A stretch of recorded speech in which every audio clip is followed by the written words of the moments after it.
আমাকে সাপে byte minimum 12 বার করেছে। আবার কেউ ডুমরে চিতি বলে, হচ্ছে ইন্ডিয়ান স্পেকটিক্যাল কোবরা। নমস্কার দাদা, এই দাদাকে তো সকলে চেনেন। এই দাদার নামটা? আমার নাম কুন্তল মালাকার। কুন্তল মালাকার, উনি বালুরঘাট এখন বর্তমানে পৌরসভাতে আছেন। এখন বর্তমানে পৌরসভার হয়ে কাজ করছি আর ডিজাস্টার ম্যানেজমেন্টের হয়ে উনি কাজ করেন। এবং ওনার যে বিশেষ কাজ সেটা হচ্ছে স্নেক রেস্কিউ, আমরা যেটাকে বলি বাংলায় সাপ ধরা। মানে আপনার বাড়িতে বা বাড়ির আশেপাশে যদি কোথাও সাপ দেখতে পান, বিষধর সাপ, তাকে মারবেন না, দাদার ফোন নাম্বারে ফোন করবেন। ফোন করে উনি যখনই ফোন করবেন আসবে, এই সাপটাকে ধরবে এবং সাপটাকে একটা নির্দিষ্ট জায়গায় বা দেওয়া হয় কিংবা বন দপ্তরে জমা দেওয়া হয়। আচ্ছা আচ্ছা দাদা, আজকে তোমার এই যে সাপের বিষয়টা, এই সাপের বিষয়টা যে এইখানে অনেকগুলো সাপকে আমরা দেখতে পাচ্ছি, এখানে কি কি সাপ আছে? এখানে আমার কাছে 2 রকম প্রজাতির সাপ আছে, ধরা পড়েছে। হ্যাঁ, ধরা পড়েছে। আচ্ছা, একটা হচ্ছে যেটাকে আমরা হচ্ছে কালার সাপ বলি, আর বাকি যেটা আছে সেটা হচ্ছে ইন্ডিয়ান স্পেকটিক্যাল কোবরা। আচ্ছা, আর কালাসকে আমরা কালচিতি বলে, কেউ জলবোড়া বলে, হ্যাঁ, কেউ সাইলেন্ট কিলার বলে। আচ্ছা আচ্ছা, হ্যাঁ, তো বিভিন্ন নাম সাপের। আচ্ছা দাদা, বিষধর সাপ কামড় দিলে আমরা যেটা সাধারণত জানি যে 2টো দাগ হবে, মানে 2টো দাঁতের দাগ হবে এবং রক্ত বেরোবে, সেখান থেকে জ্বালা হতে পারে। এইটাই কি সিমটম নাকি অন্য কোনো সিমটম? না, বিভিন্ন সাপের বিভিন্ন রকম সিমটম। এক একটা সাপের বাইটের যে চিহ্নটা সেটা হচ্ছে যেগুলো সাপ শব্দ করে বাইট করে, মানে যে কোনো বিষধর সাপ আগে একটা সিগন্যাল দেয়, সেটা এরকম হতে পারে কিংবা প্রেসার কুকারে সিটির মতো হতে পারে। যেগুলো সাপ বাইট করার আগে আপনাকে শব্দ দেয়, তাহলে ভাবে নেবেন যে ওটা 100% বিষধর সাপ, কোনো পয়জন আলা সাপ। আর আরেকটা সাপ আছে যেটাকে কালাস বলি আমরা, সেই সাপটা কোনো সিগন্যাল দেয় না, কোনো শব্দ করে না, সাইলেন্ট কিলার একদম। আর ওটা শুধু রাতেই বাড়ায়। আর অন্যান্য বিষধর সাপ রাতেও বাড়ায়, দিনেও বাড়ায়, সকালেও বাড়ায়, দুপুরেও বাড়ায়। আচ্ছা, যেটাতে সিগন্যাল দেয় না সেটার যা কামড়, সেই কামড়টাও কি সেই 2টো দাগ? হ্যাঁ, 2টোই দাগ হয়, কিন্তু চোখে আসে না, মানে এতটাই সূক্ষ্ম। ব্লাড বেরোনোর, ব্লাড বাড়াবে কিন্তু আপনি নখ দিবেন কিনা মুছে যাবে। আচ্ছা, খুবই কম। মানে এক কথা হচ্ছে মাছি যে পটি করে, পটিগুলো আমরা চোখে পড়ে, আমাদের চোখে পড়ে না, ঠিক ওরকম। কিন্তু 2-3-4 ঘন্টা যাওয়ার পর দেখবেন যে ওখানে 2টা কালো বিন্দু হয়েছে। ওই কালো বিন্দু দুটাই হচ্ছে সাপের বাইটের ফুটো। তাহলে আমরা রাতের বেলা যদি বাড়িতে এই ধরনের চিহ্ন অনুভব করি, কখনো মনে হয়, তাহলে আমরা কি করে বুঝবো যে ওটা সাপই কামড় দিয়েছে? আপনি যে কোনো বিষধর সাপ আপনাকে যদি বাইট করে, তাহলে আপনার ভিতরে একটা সিগন্যাল দিবে, মানে উপসর্গ জাগে উঠে। কি ধরনের উপসর্গ? উপসর্গগুলো কি, কালার সাপ যেটাকে কমন ক্রেট বলি, যেটা কালার সাপটাকে কমন ক্রেট বলে, কিংবা কালচিতি, এই সাপটা কামড় দিলে মিনিমাম 45 মিনিটের আগে কোনো উপসর্গ নেই। 45 মিনিটের আগে বোঝার উপায় নেই, কোনো বোঝার উপায় নেই। সেই জায়গা জ্বালাও করবে না, ফুলবে না, লাল হবে না, কোনো কিছু বুঝতে পারবেন না। তারপরে 45 মিনিট যত টাইম যাবে, যদি কারো ইমিউনিটি পাওয়ার ভালো থাকে, তাহলে দেখা যাচ্ছে 12 ঘন্টা পরেও হতে পারে, 24 ঘন্টার মাথায় যায় হতে পারে সেই উপসর্গ। আচ্ছা দাদা, একটা কথা, আপনি বললেন 45 মিনিটের আগে কোনো উপসর্গ নেই। তাহলে আমার সাপটা যে কামড় দিয়েছে, আমরা তাহলে কতক্ষণের মধ্যে ডাক্তারের কাছে পৌঁছাতে হবে? হ্যাঁ, যখনই মনে করেন সাপ বাইট করলে আপনি দেখতে পাননি, কিংবা কখন কামড় দিয়েছে আপনি সেটাও জানেন না, কিন্তু উপসর্গ আপনার টাচ দিবেই ভিতরে শরীরে। সেটা কি কি? কালার সাপের ক্ষেত্রে তল পেট ব্যথা করে, বদহজম হলে যে পেটের মধ্যে একটা মোচড় দিয়ে উঠে, ওরকম মোচড় দেবে। কিংবা আপনি ডবল দেখতে পাবেন, কোনো জিনিসের দিকে তাকাচ্ছেন দেখতে পাবেন। তারপরে গলার মধ্যে অ্যাসিড ভাব হবে, মানে গলা জ্বালা করছে, বুক জ্বালা করছে। তারপরে কিছুক্ষণ পরে নিঃশ্বাস নিতে একটু কষ্ট হবে, মানে কিরকম মনে হচ্ছে আমার শরীরটা। তারপরে ঘুম পায়, মানে যতই তাকাতে যাবেন চোখ ছোট হয়ে আসে। তারপরে কিছুক্ষণ পরে দেখবেন চোখের পাপড়িগুলো 2টা একটা করে ঝরছে। মানে এই ধরনের উপসর্গ দেখা যায়, এই যে উপসর্গগুলো, এটা টোটালটাই কমন ক্রেটের উপসর্গ, মানে কালার সাপ। এই উপসর্গ যখনই উপসর্গ ফেলেন, তুরন্ত তাকে হাসপাতালে যেতে হবে। তারপরে কত মিনিট আমার হাতে সময় আছে হসপিটালে পৌঁছানোর জন্য? আপনি যা মাত্র বলেন, আপনি যদি শরীরের লোককে সান্ত্বনা দিতে হবে, ভয় নেই, টাইম আছে। যে কোনো সাপ একটা ভয় পেলে চলবে না, ভয় পাওয়া যাবে না। পূর্ণবয়স্ক মানুষকে 3 ঘন্টার আগে কোনো সাপ মেরে ফেলতে পারে না। আর কালা সাপের ক্ষেত্রে একটু যেহেতু দেরিতে সিমটমটা বোঝা যায়, টাইম নাই, খুব ধীরে কাজ করে বিষটা, সেক্ষেত্রে কালা সাপের ক্ষেত্রে কিন্তু আপনি টাইমটা বেশি পাচ্ছেন। আচ্ছা, হ্যাঁ, এবার হয়তো দেখা যাচ্ছে যা হচ্ছে হোক, আমি শুয়ে আছি, দেখি কি হচ্ছে, এটা যদি করে তাহলে সেই ব্যক্তিটা মারা যেতে পারে। আমাকে সাপে বাইট মিনিমাম 12 বার করেছে। 12 বার এগুলো সাপই উদ্ধার করতে, বিষধর সাপ। হ্যাঁ, কামড় খেয়েছি আমি অনেকবার, তবু আমি বেঁচে গেছি আপনাদের আশীর্বাদে। একদম। আমি কেন বেঁচে গেছি? টোটালটাই সঠিক টাইমে আপনি জানেন, এবং ঠিক টাইমে পৌঁছেছেন। কতটুকু টাইমের মধ্যে হতে পারে যে আমার বয়স আন্দাজে, সেটা আমি জানি। আমি ঘাবড়াইনি, আমি সোজা গাড়ি চালাই, সাইকেল চালাই, যখন সাইকেল ছিল না, হেঁটে আমি সঠিক টাইমে হাসপাতালে গিয়েছি। ছোট থেকে আমি সাথ ধরছি, তা আমি বেঁচে গেছি এখনো পর্যন্ত। এই যে গ্রামগঞ্জে অনেক সময় দেখা যায় যে সাপে কামড় দিলে এখনো ওঝার কাছে ঝাড়ফুঁকের ব্যাপার করে, ব্লেড দিয়ে চিড়ে দেওয়া হয় বা বেঁধে দেওয়া হয়। এই যে জিনিসগুলো, এগুলো কি সঠিক? না, এটা টোটালটাই ভুল। কোনো কিছু করা যাবে না, বান্ধা যাবে না। যখন বাইট করে সেই জায়গায় অনেকে দেখবেন যে এরকম চামড়া টেনে টেনে চিপে চিপে রক্ত করে বের করে, এটা হচ্ছে ফার্স্ট ভুল। যখনই ওখানে টিপাটিপি করে চট করে মুখ দিয়েও টানে অনেক সময়, বিষটা সরে যায়। আচ্ছা, এবার অনেকে আবার মুখ দিয়ে টেনে ফেলতে চায়, যদি পাইরিয়া থাকে কিংবা দাঁত মাজলে রক্ত বের হয়, মাড়ি ফোলা থাকে, তাহলে ধরে নেবে চট করে আরো বেশি তাড়াতাড়ি মাথায় চলে আসবে তাড়াতাড়ি। মাথায় যায় না, বিষ হার্টে যায়। আচ্ছা আচ্ছা, সর্বঙ্গ টোটাল ক্যাপচার করে হার্টে যতক্ষণ না যাবে আপনি মারা যাবেন না। আচ্ছা আচ্ছা, সাপের বিষ হার্টে না যাওয়া পর্যন্ত মারা যায় না, মাথায় ওঠে না, এগুলো লোকে ভুল জানে। আচ্ছা, তো সাপের বিষ টানা যাবে না, চেরা যাবে না, মুখ দিয়ে তোলা যাবে না, তারপরে বেঁধে দেয় 3-4 জায়গায়, সেটাও ভুল একদম টোটালটাই। বাঁধলে কি হয়, সূক্ষ্ম সূক্ষ্ম ভেনগুলো ফেটে যায়, সেক্ষেত্রে আমার মাংসের মধ্যে বাইট পড়েছে, দেখা যাচ্ছে রগের ভিতর দিয়ে যে রক্তটা যাচ্ছে সেটার মধ্যে পয়জনটা ঠেকে যাচ্ছে, সেক্ষেত্রে তাড়াতাড়ি কাজ করবে শরীরে, তাতে মৃত্যুর চান্স বেশি, বেঁচে যাওয়ার চান্স কম। আচ্ছা আচ্ছা আচ্ছা দাদা, এই যে সাপগুলো আপনি ধরেছেন এখানে 1 2 3 4 5টা দেখছি, তার মধ্যে গোমা সাপও দেখছি, কালা সাপও দেখছি, আপনি এই সাপগুলোকে কি করেন? এই সাপগুলো আমি ফরেস্টে নিয়ে যাই। আচ্ছা, আর যদি ফরেস্টে না নিয়ে যাই, আমি অফিসারকে ফোন করি, ফোন করে ওনারা যদি বলে যে কোনো জঙ্গলে ছেড়ে দাও, এমন জঙ্গলে ছাড়বে তার আশেপাশে জানি বাড়িঘর না থাকে, তো সেই জায়গায় ছেড়ে দিই, তারপরে সেটা ভিডিও করে অফিসারদের প্রমাণ সমেত কাউকে দিয়ে দিই, মানে অফিসে পাঠিয়ে দিলাম। আর নাহলে আমি ফরেস্টে নিয়ে যাই সাপটা দেখালাম, ওনারা যদি বলে ভাই খাঁচাতে রেখে যা, তাহলে খাঁচাতে রেখে দিই, তারপরে ওনারা ছেড়ে দেয়। আর যদি বলে যে না তুমি নিয়ে যায় কোনো এক ফরেস্টে, ওরা লোকেশন বলে দেয়, এই লোকেশনে ছেড়ে দেবে, আমি সেই সব লোকেশনে ছেড়ে। এই যে সাপ যে তুমি যে ধরছো সাপগুলো, এই সাপগুলো ধরতে গেলে সরকারি কোনো পারমিশন লাগে? পারমিশন বলতে আগে আমার পারমিশন ছিল না, যেটা সত্যি কথা, আমি ধরতে ধরতে অভ্যস্ত হয়ে গেলাম। আপনি এখন মোটামুটি সরকারি আন্ডারে, সরকারি বন দপ্তর থেকে আমি অনুমতি নিয়েছি, আমাকে একটা অনুমতি দিয়েছে রেঞ্জার বাবু।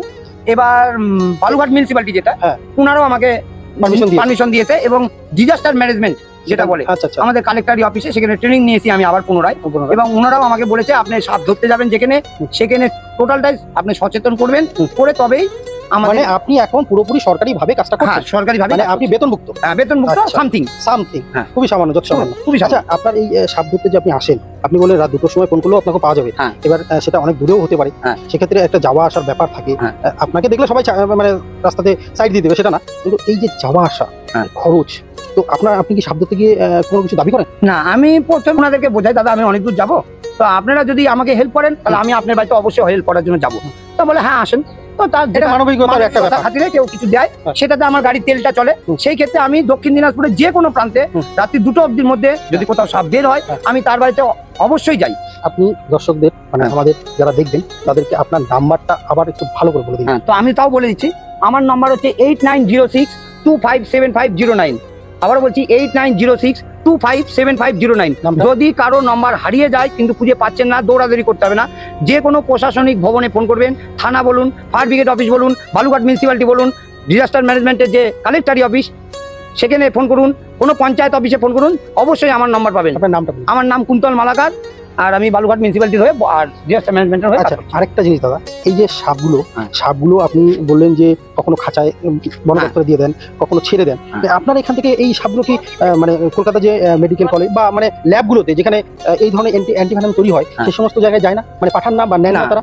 আমি চেষ্টা করেছিলাম ফরেস্ট ডিপার্টমেন্টের হয়ে, তো আমাদের এখানে কোথায় ল্যাব আছে আমি জানি না, কিন্তু একটা আছে আমি জানি, সেটা হচ্ছে মনসা বায়োটেক। আচ্ছা আচ্ছা, তো ওনাদেরকে আমি বলেছিলাম, ওনাদের সঙ্গে আমার ফোনে যোগাযোগ হয়। আমি সরকারের কাছে আপিল করছি আপনাদের মাধ্যমে, একদম আমার সরকার, বাংলা সরকার, আমাদের যেখানে যেখানে ল্যাব আছে তাদেরকে অনুমতি দেওয়া হোক যে সাপের বিষ বন দপ্তর থেকেই সাপটা নিয়ে যাবে, চালান কেটে সরকারি ভাবে নিয়ে যাবে, সেই বিষটা বের করে যদি অ্যান্টিভেনাম তৈরি হয়, আমার মনে হয় না যে আমার পশ্চিমবাংলার লোক একটাও মারা যাবে।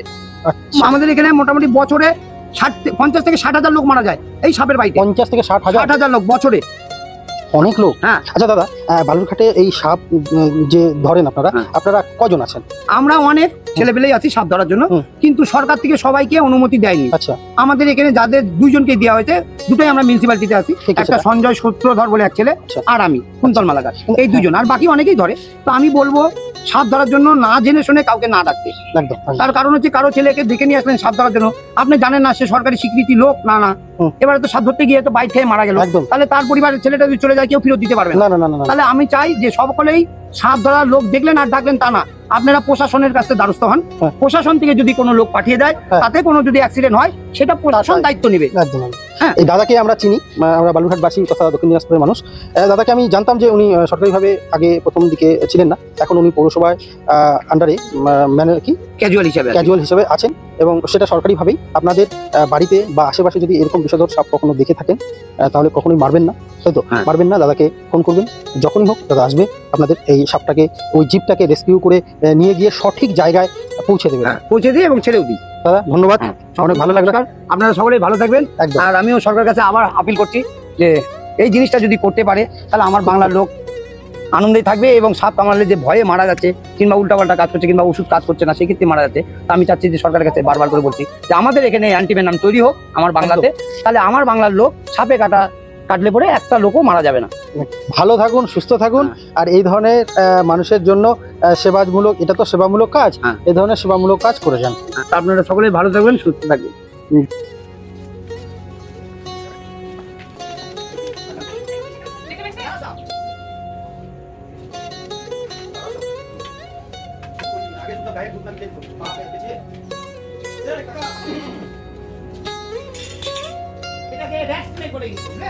এটাকে আমরা জারা সাপ বলি, কেউ র্যাটসনেক বলে, কেউ তো ভ্যারেন্ডা সাপ বলে, বিভিন্ন নাম।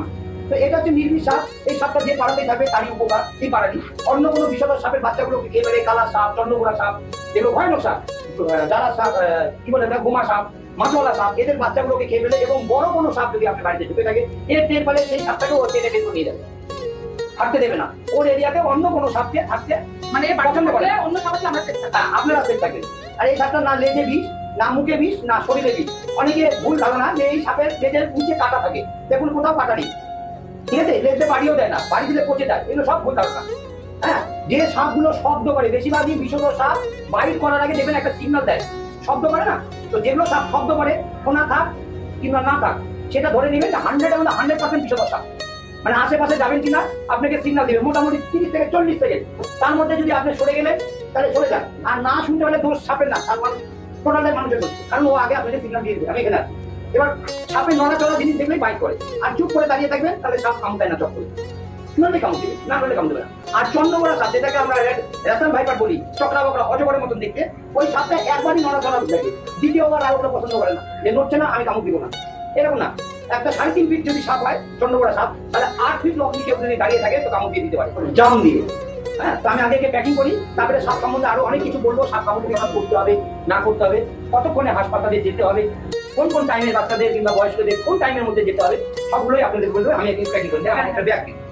এবার শুনে নেন, এই সাপের প্রতি অনেকে ভুল ধারণা, দুধ খায় গরু, বলে না কোনো সাপ দুধ খায় না, দুধ খেলে সাপ গ্যাস হয়ে মারা যাবে। তো সাপ দুধ খায় না, হ্যাঁ, এরা মাংসাশী প্রাণী, মাংস খায়। বলো আগে সব হয়নি, ঠিক আছে? এটাকে কালচিতি বলে, কেউ ডুমরোচিতি বলে, কেউ দলগোড়া বলে, কেউ কালার সাপ বলে, কেউ কমন ক্রেট বলে। এই সাপটা শুধু রাতে বাড়ায়, দিনে বের হয় না। আর এর বাড়িতে যদি ঢোকে মোটামুটি 1.5 ফুট অব্দি, রাত্রি 1.5 ফুট অব্দি আপনার বাড়িতে ঘুম করবে।